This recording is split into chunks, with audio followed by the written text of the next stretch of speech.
Chapter 3, Mamoon. Annie stuck her head out of the treehouse window. "Hey!" she called. "Shh," said Jack, pulling her back in. "Don't let them see us up here. It's too hard to explain the treehouse. Let's go down."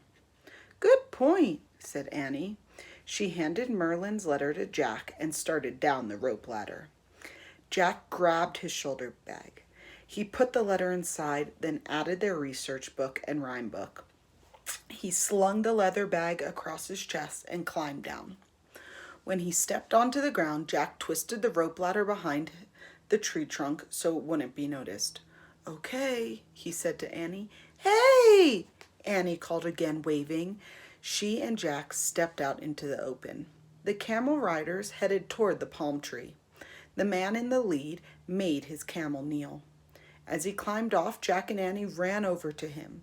The man wore a long white robe. He had a black beard and stern dark eyes. "Who are you?" he asked, unsmiling. "From where do you come?" "I am Annie, and this is my brother Jack," said Annie. "Our home is far away in Frog Creek, Pennsylvania." "I have not heard of such a place," the man said. "How do you come here in the desert alone?" Jack didn't know what to say. "We were riding with our family," Annie said. "We stopped here to rest. My brother and I took a nap behind these trees. When we woke up, everyone was gone. They left us by mistake. See, we have a really big family.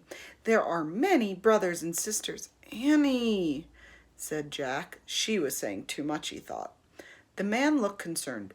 "Why did they not come back for you?" he said, gazing out the desert.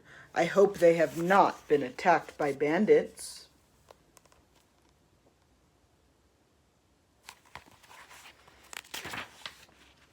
"Are there bandits around here?" asked Annie. "There are many bandits prowling the desert," said the man. Jack looked anxiously around at the vast sandy plain. "That is why one must always travel with others," said the man. "But I hope your family is safe and will return for you soon." "Excuse me," Annie said politely, "but who are you? How did you happen to come here?" "I am a merchant," the man said. "My caravan was traveling from the west when we were surprised by a sudden sandstorm. It seemed like it came from nowhere, but luckily it brought us to this oasis. We will rest and water our animals until the sun goes down. In the cool of the night, we will travel on to Baghdad." The caravan leader walked over to his men and spoke to them. They dismounted and started taking saddlebags off the camels. Annie turned to Jack. "See, our rhyme worked," she whispered. "The sandstorm was magic. It brought them here on their way to Baghdad." "But how can we get them to help us?" said Jack. "Well, Merlin said we should be humble, so let's offer to help them," said Annie. She walked over to the caravan leader. He was filling a canvas bucket with water from a small spring. "Excuse me," said Annie. "We wondered if we could help you."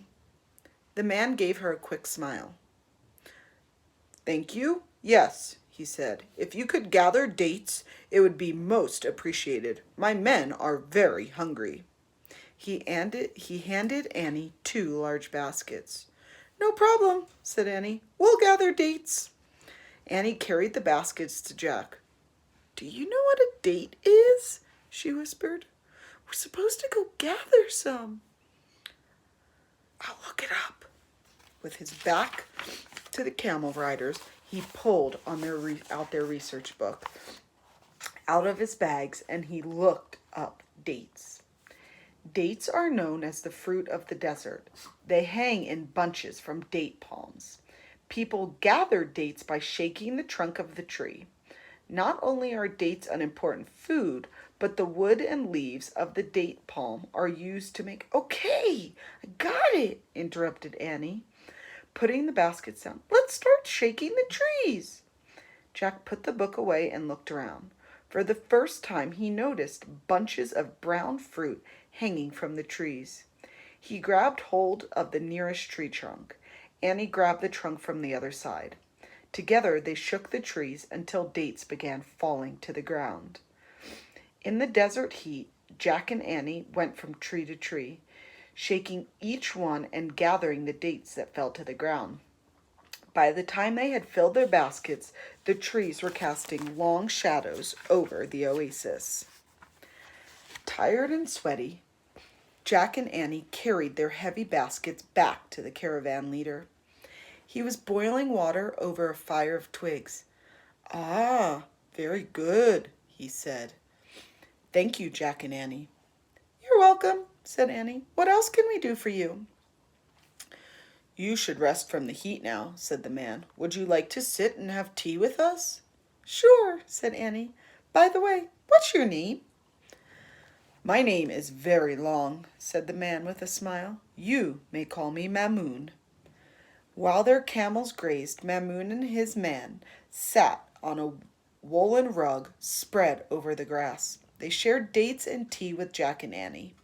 The dark plump fruit was sweet and chewy. The tea was strong but good. In the fiery red glow of the setting sun, Jack watched the grazing camels. He thought the humped animals looked really funny. They had knobby knees, clumsy big feet, and little ears that twitched. Some camels smacked their droopy lips as they drank water. Others gobbled down whole branches of thorn bushes without chewing.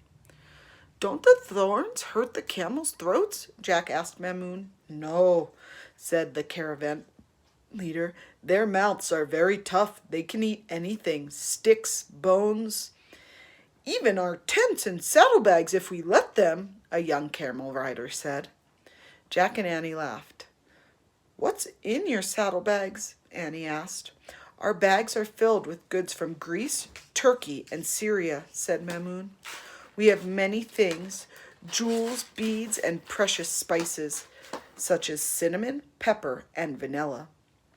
We are taking everything to Baghdad to sell." "We have to get to Baghdad too," said Annie. "We have to meet the Caliph." The camel riders chuckled as if they thought Annie was making a joke. Only Mamoon did not laugh. "Your family is to meet with the Caliph," he said. "No," said Annie, "just Jack and me. We have to help him spread wisdom to the world." "Annie!" Jack warned. The camel riders laughed loudly.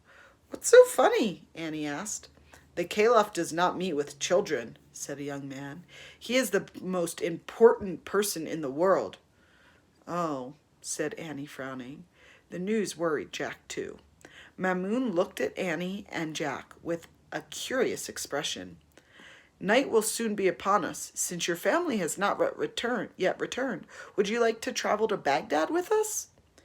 He said. "You have journeyed this far by camel. I can trust you can ride camels the rest of the way." "Sure we can. We love camels." "We do?" thought Jack. "Good. We love our ships of the desert too," said Mamoon. "We will set sail on them soon." "Oh, so that's what ships of the desert are," Annie whispered to Jack. "Camels," thought Jack. "Oh, bother."